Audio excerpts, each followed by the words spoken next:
ஓம் லட்சுமி தாயே போற்றி போற்றி. ஓம் மகாலட்சுமியே போற்றி போற்றி. எனது அன்பு குழந்தையே, இந்த மங்களகரமான தினத்தில் உனது பிரச்சனைகளையெல்லாம் தீர்த்து வைத்து நீ கேட்ட அனைத்து வளமும் நலமும் உன் வாழ்க்கையில் பெருக்க செய்ய உன்னை தேடி இந்த மகாலட்சுமி தாய் வந்திருக்கின்றேன். இந்த பதிவை முழுமையாக கேள் என் தங்கமே. வாழ்க்கை என்பது அனுபவித்து வாழத்தானே என் தங்கமே. தடையாக உள்ள பிரச்சனைகளையும் காரணங்களையும் வேறு விதமான சூழ்நிலையெல்லாம் நீக்கி எல்லாவற்றிலும் சமத்துவமாக வாழ வேண்டும் என்பதே என்னுடைய விருப்பம். என்னுடைய விருப்பம் உன்னுடைய வாழ்க்கையில் நடைமுறைக்கு வர வேண்டும் என்றால் நான் உன் மனதில் ஆழமாக பதித்திருக்க வேண்டும். உன் மனதில் இருப்பதை எப்படி அறிந்து கொள்ளலாம் என்று கேட்கலாம்.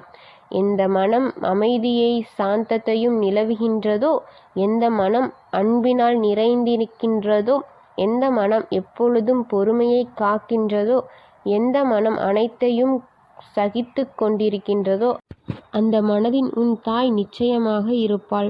உன் வீட்டில் நிச்சயமாக குடி வந்திருப்பாள். வேதனையில் வியக்க வைக்கும் பிரச்சனைகளை மூழ்கடிப்பது போல தெரியும். வியக்கக்கூடாது. எதையும் முன்ஜென்மத்தது என்று எடுத்துக்கொள். இனி வரும் நாட்களில் நம் நன்றாக இருக்க இந்த நிலையை நம் தாய் நமக்கு தந்திருக்கிறாள் என்று அதை ஏற்றுக்கொள்ள வேண்டும். மனநிலை மாற்றும் மாறுதலாலும் மௌனம் சாதிப்பவன் இறைவன். என் தாய் எனக்கு எதையுமே செய்யவில்லை என கதறி அழுத நாட்கள் உண்டு. அழுத நாட்கள் அத்தனையும் முடிந்து போகும் என் தங்கமே. ஆனந்தமான காலம் உனக்காக காத்து கொண்டிருக்கிறது.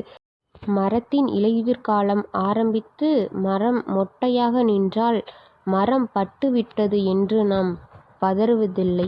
அது இலையுதிர் காலம் என்று இனி வசந்த காலம் வரும் என்றும் நினைத்து காத்து கொண்டிருப்போம் என அதுபோலத்தான் உன்னுடைய வாழ்க்கையும் துன்பமும்.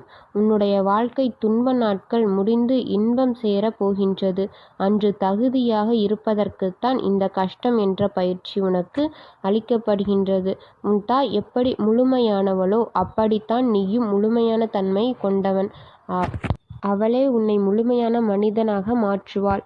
உன்னுடைய தாயான என்னிடம் ஜாதி, மதம், உடல், நிறம், பணக்காரன், ஏழை, ஆண், பெண், திருநகை என்ற வேறுபாடு இருந்ததே இல்லை. என்னிடம் வரும் எல்லோரும் எனக்கு சமமே. என்னிடம் வந்து நின்றால் நிச்சயம் உனக்கு தீர்வு கிடைக்கும். சுத்தமான பக்தியையும் தூய்மையான மனதையும், நான் இந்த உடல் அல்ல, புனிதமான ஆத்மா என்ற உணர்வே முக்கியம். உணர்வுகளோடு என்னிடம் வருபவர்களுக்கு தீர்வு நிச்சயமாக கிடைக்கும். கண்ணீரை மட்டும் கண்ட அவர்களின் வாழ்க்கையில் என்னுடைய தாயான உன்னுடைய அபூர்வங்களை தர முடியும். என்னை முழுமையாக நம்பினால் நான் ஒருபொழுதும் உன்னை கைவிடவே மாட்டேன். உங்களுடைய அழுத நாட்கள் அனைத்தையும் முடித்து அபூர்வத்தை நிச்சயமாக உன் வாழ்க்கையில் பார்க்க வைக்கப் போகின்றேன் என் தங்கமே. தெய்வம் உன் வாழ்க்கையில் செய்ய நினைத்த எதுவுமே தடைபடாது. ஆகவே நீ எதை நினைத்து கலங்காதே. உனக்கு வரும் கஷ்டங்களை நினைத்து நீ கவலை கொள்ளாதே என் தங்கமே. உனக்கு வரும் கஷ்டங்கள் உன்னை தயார்படுத்தத்தானே தவிர மேலும் உன்னை கஷ்டப்படுத்துவதற்கு அல்ல. அதை நீ நினைவில் வைத்துக்கொள் என் தங்கமே.